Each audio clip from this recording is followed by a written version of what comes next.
Mr. Speaker. Canadians want their lives back, and they were expecting they'd hear news today that the government had fixed its failures that mean that Canada will be the back of the pack to receive the pandemic relief in the form of a vaccine that will give them their lives back. With the highest unemployment other than Italy and all of the G7, they were expecting a plan for paycheques. Instead, they got a plan for more credit card debts. $400 billion will be added to our national credit card this year, 8 times bigger than the previous all-time national average.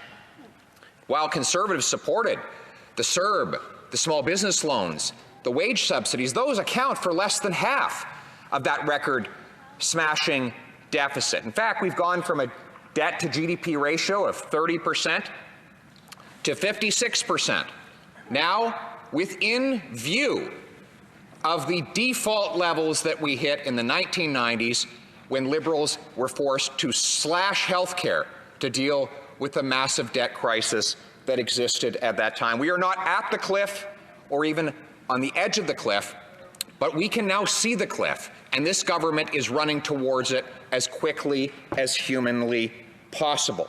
The biggest deficit by far in all of the G20. They've spent the most to achieve the least. With all that spending, we're going to be the back of the pack on vaccinations. We have the second highest unemployment in the G7, and we couldn't get rapid testing approved and timed to get Canadians safely back to their lives. The minister has said that she would impose, quote, limits on our debt to avoid the brutal constraints of the marketplace. Will she tell us today, when speaking of the debt, what exactly are those limits? Thank you.